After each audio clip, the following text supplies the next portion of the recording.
What's up guys, today I'm going to be reacting to a video by Cornelia about this guy called RJ Betz called How This Sports Better Nearly Fooled Me. Now I'm a professional gambler on the MMA market, so this video popped up in my feed. I watched it and I thought I'd do a little reaction on it to dispel some of the myths in the video and just give someone's perspective that has been in the game, in the sports betting game at a professional level. So let's get into it.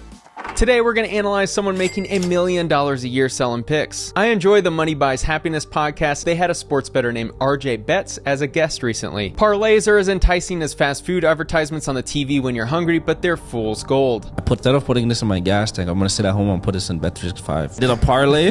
I think it was a 16-player prop parlay. It's $300 to $43,000. The casinos love these bets because there's a 0% chance of winning them long term. Right, so Spencer's right and wrong here. He is right that sportsbooks love parlays because they do entice the casual bettor on get-rich-quick schemes. But he's wrong in saying that if you bet on parlays long-term, there's a 0% chance you will win. Now, you definitely can win on parlays, and we'll get into that in a minute. And they seduce every square bettor because of the idea that you'll get rich quick if you just get lucky once. And over 3 days, I remember it was a Friday. By Sunday, it was $170,000 in my Bet365 account. Yo, relax, bro. $300 became $170,000 in a week. Seems implausible, but I have no reason not to believe him. He got insanely lucky if it's true. For every $100 bet on a parlay, the casino keeps around $31. If you ever want to lose around 20 to 30% of your money over time, bet on parlays. So I'm not going to dispute these statistics because I'm sure they're true. I know sportsbooks make a hell of a lot of money on parlays, but I also know parlays are a hell of a lot misunderstood by sports bettors, by bettors, and by Spencer Cornelia, and I'm going to explain exactly why they are misunderstood. So first thing you have to understand is that parlays are not inherently bad, right? As I said, they're misunderstood all across the globe, but they are used by professional gamblers all across the globe. Now, there are many reasons why you would use a parlay and many reasons why professional gamblers use parlays. Now, me personally, I have used parlays for many different reasons. One of those reasons is to get specific action down on a selection that I think has a good edge, right? So oftentimes you'll put money on a selection and the books will limit you from putting any more money on that selection. You can sometimes get around these limits by putting that selection in a parlay with another selection. Bookies love parlays, as we've already spoke about, right? So sometimes they won't catch that you're trying to bet on a specific selection if you hide that selection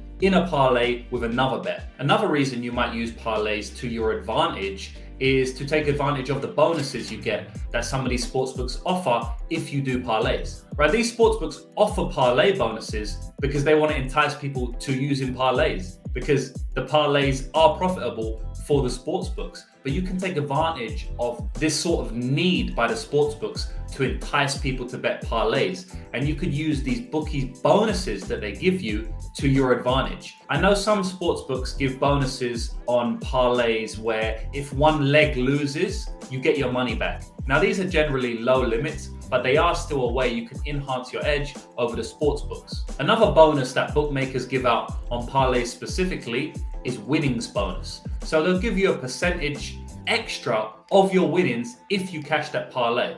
Now, if you have a free team parlay and Bet365 are going to give you a 10% edge on your winnings if you win that free team parlay, this can significantly increase your edge over the market. As professional gamblers, we're always trying to get an edge over the bookies. That is the name of the game. So if you can use these bookmaker bonuses on parlays as a way to increase that edge, then it's a good thing. Like any bet, in order to be profitable, it comes down to if you have actual value on the specific selections you are putting in your parlays. If you don't have any value, then you shouldn't be making the parlay. It's only going to increase your non-value. But parlays in and of themselves are not inherently bad and actually can be used by professional gamblers beneficially to make more profits over the sportsbooks. Basically, me and him found a glitch in the system of Bet365. Yeah. Where we would wait till 2 minutes to go and hit the unders. Yeah. And would always cash. This is the part where I believe he had an edge against the books. That's the talk of someone with an edge. This was the most believable segment. It sounds like this was how he jumped to 170K in a weekend and not on parlays. Yeah, so I agree with Spencer here. This may have been a genuine edge that RJ exploited on Bet365. I know I have exploited many edges on Bet365 personally over the years, as well as many other bookies. Now, betting an under when there's 1 minute, 30 seconds to go seems a little bit sus because Bet365 will update their live lines accordingly, but they're not my markets. I'm a gambler on the MMA market, so I'm not going to speak too confidently about that edge specifically, but overall, there are definitely edges that you can find on all bookies, and that is actually the name of the game, to exploit edges where you find them. This is one way that sharps can beat the books, constantly finding temporary edges against the books. Casinos always have the edge against their customers, meaning their games are rigged to win in their favor. Finding an edge means you rig the game in your favor, essentially. So yeah, like I've spoken in this video already, that's very correct. You know, that is how we earn money as gamblers. We find temporary edges because edges don't last forever, and that's how we make money long term. So you said you went viral though. Your IG prior to this happening? 3,000 followers to like 15K one day. Not even. Just literally like 10 hours just from that slip. If any of you want to get rich in 2023, show winning sports betting slips on social media and people will be in your inbox faster than a Mr. Beast style giveaway. There's a lot of scammers now because of obviously with the the money's making there, a lot of money, right? When you put money, In my opinion, the sports betting picks industry is the next massive fake guru hustle. I've already uncovered a lot of them, but it's like playing whack a fake guru mole. Yeah, so again, I completely agree with Spencer here. Sports betting fake gurus are rife throughout the industry. I always say, and I've been saying for years, that it's probably the most slimy industry in the entire world. You know, at least the one that I have the most experience with, so I can say that it is. There's so many fake gamblers out there. There's so many fake professional gamblers out there. And there's so many fake tipsters. It's very easy to spot fake tipsters. I actually have a video on my channel. You can go and watch that now, how to spot a fake gambler. So just a word of warning, man, a word of caution. If you're watching this video now, be careful who you are giving your money to. I would hazard to say 98 to 99% of sports betting tipsters, handicapping services, syndicates out there are complete fakes. So well done to Spencer for playing fake guru whack-a-mole, because it needs to be done. You know, it's one of the most slimy industries in the world and there's no regulation on it. So make sure you do your due diligence before you sign up to any tipping service.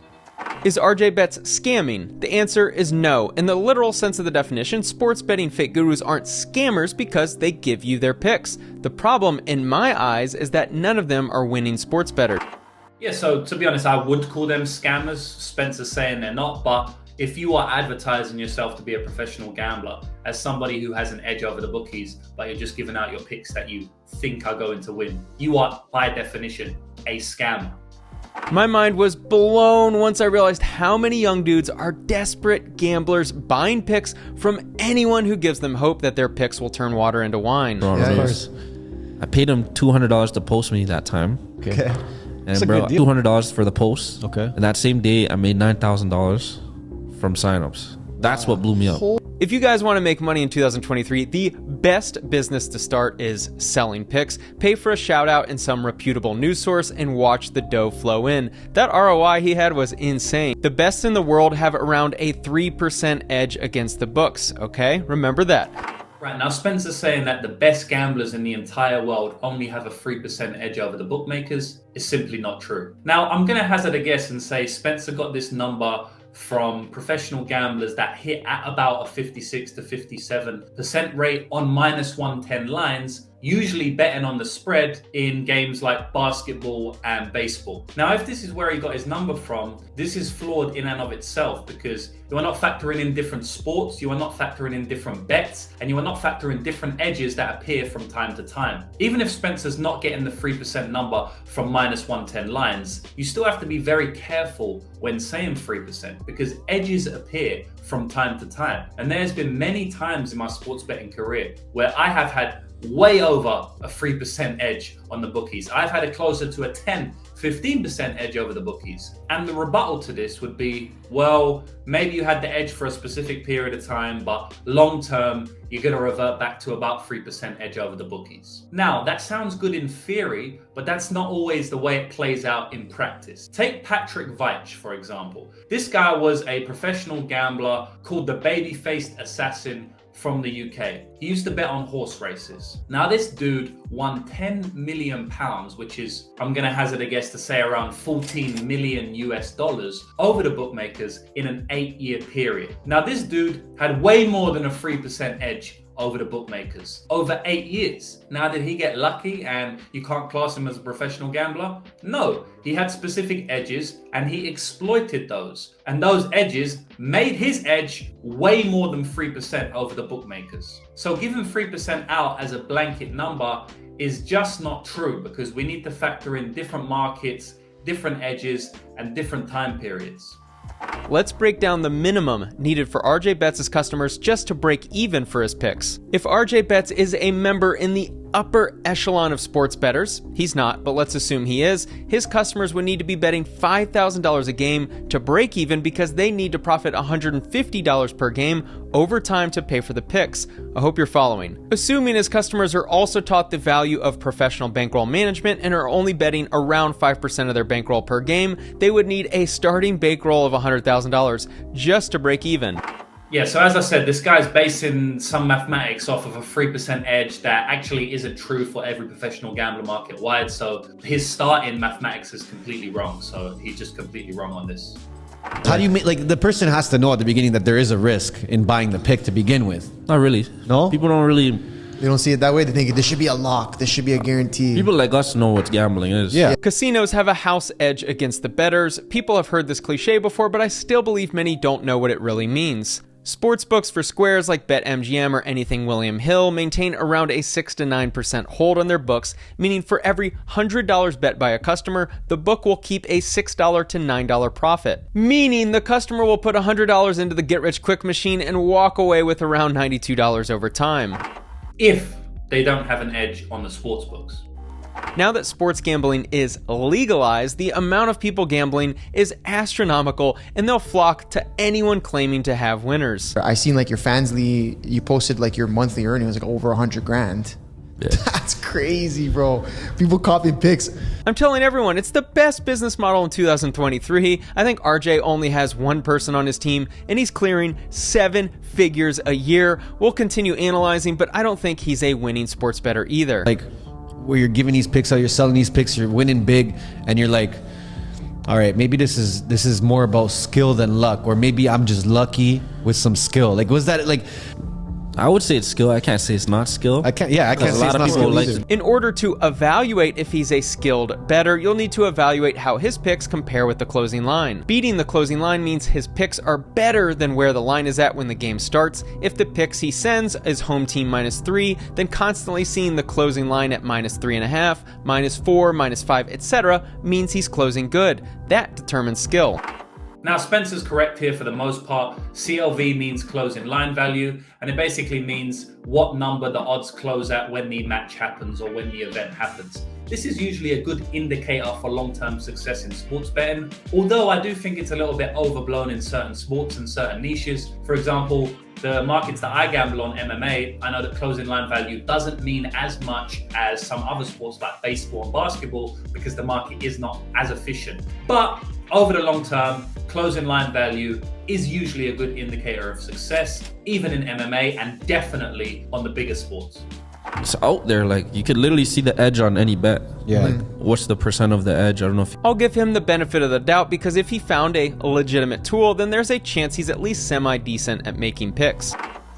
I mean, no, there's no tool you can use to tell you the exact edge you're going to get on any bet. It's impossible, right? Otherwise, everybody would get that tool and everyone will be profitable. You can determine a perceived edge pre-event, and then you can determine a perceived edge post-event, but there's no specific special tool that's going to tell you your exact edge. Like, if you get that tool, I have a tool that I use. This is my guess on how he sells his picks, because I have very little belief he has an edge on the books himself.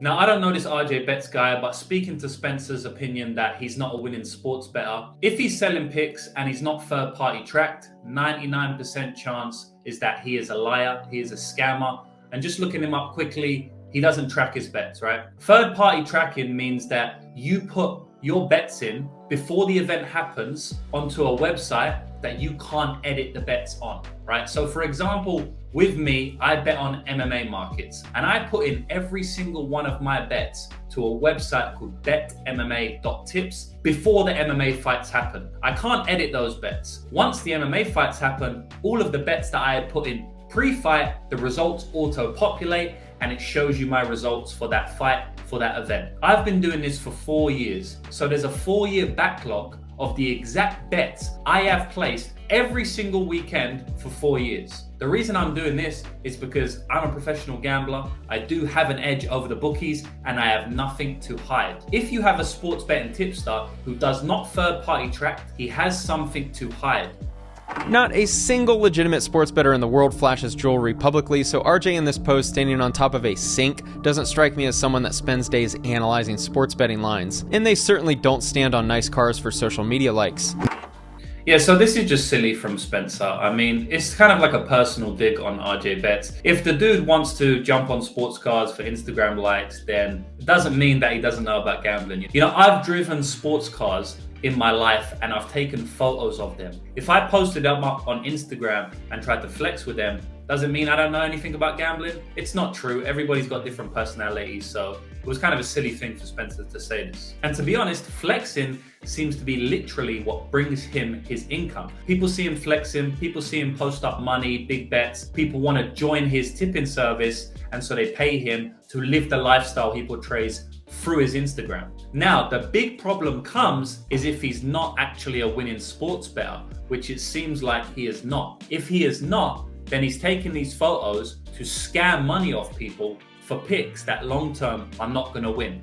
That's the issue. But the actual issue of posting with nice cars on Instagram is completely fine if you are actually selling a reputable service. That doesn't know the edge. Maybe give him a little breakdown of that. That's hard, man. I would say the edge is like... This is not an exposed video, but I think his answer is pretty indicative of someone who isn't a winning sports bettor. This is the easiest question to answer for anyone in the business. The probability of percentage of how well that bet is gonna cash. I think that's what I learned about it. Either the guy is terrible at explaining what he knows about, or he just doesn't know about it. When it comes to the research that's being done, like what's an easy way that they can tap into that research and try to do it themselves? You got to know what, again, you got to know what your probability is of this bet to cash. I do like his answer here. The only way to become a legitimate winning bettor is to understand probabilities and how to beat lines from a mathematical perspective. Pro sports bettors don't watch games. They don't care about the names on the back of the jerseys. They don't worry about outcomes. They are essentially day traders. As long as they place bets with a positive expected value long term, they are good. Yeah, this is correct. As long as you're placing plus EV bets over the long term, you will end up profitable. And this is how I usually explain it to newbies, right? Or people that don't have any idea about professional sports betting.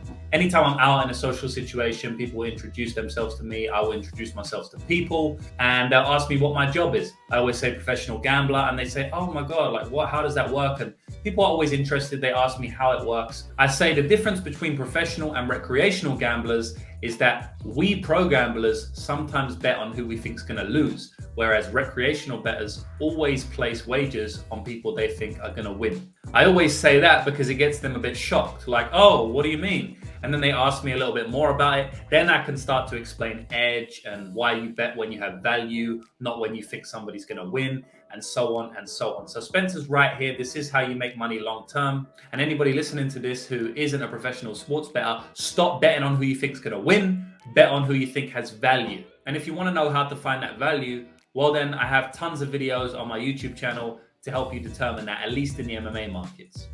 What's been like the revenue you've done off of those, like if you can put a number on it? Yeah, 2021, I think I did 1.4. 2022, I did almost 2, so it was like 1.85. Plus, well, that's just the OnlyFans money. Yeah. I know for a fact RJ isn't a winning sports bettor on his own, meaning if he didn't have access to some tool, if he did find a tool that wins and he's able to make this much from his picks, then he found a great business model. To give you an idea of how valuable customers are to a casino, check out this ad on SI with the title Bet365 promo code for new players. Bet $1, get $365 in bonuses instantly. That should give you an idea on how much they think you'll lose over time. They're willing to acquire a customer for what is around $364 on top of the cost of the ad to be placed on a prominent sports website. Yeah, so again, it's just very important to clarify that these sports books earn a lot of money, but they earn the money off the recreational bettor. They do not earn money off pro gamblers like myself. There are professional gamblers out there. Spencer makes it seem in this video that there's no such thing as a professional gambler. He makes it seem that anybody who gambles is going to lose money, which I don't mind that message being put out, because honestly, anybody who comes to me, and unless they're interested in my service, they know about professional gambling, they know I'm a professional. If they just ask me about gambling in general, if I meet somebody out on the street or in a bar or wherever I am, and they ask me about gambling, I always tell them not to get involved, because for 99% of people, it is not good to get involved in gambling. So I don't mind the message Spencer is putting out. But we have to put out facts and truth. And the facts and truth about it is that you can earn money long-term from sports betting, and thousands of people do it all over the world. Tens of thousands. So if you want to do it too, either learn the art of professional sports betting, which will take you years and years, or sign up to a reputable tipster service, which is in the 1% of tipster services that are actually out there. Go and find that 1%, sign up to them, and then you can actually start earning money. And you won't lose money like Spencer alludes to in the whole video. The casinos are making record profits in 2023. I'd be a multi-millionaire if I could start my own casino and let sports betting gurus on social media bet $500,000 on Conor McGregor at my book. Thanks for watching. Yeah, so overall, the video is a good video. It's well produced. It's got some good information in it. And overall, he seems to be putting out a good message, which is avoid fake gamblers, avoid gambling in general for the lame man, for the common man. And it's a message that I agree with. He is wrong on certain points, certain important points, but that's to be expected. I mean, the guy's not a professional gambler. I don't expect him to be extremely knowledgeable in every area of professional gambling. But overall, the video is a decent video. I hope you enjoyed the video today. I hope I dispelled some of the myths and opened your eyes up a little bit to professional gambling in general. I'll see you in the next video.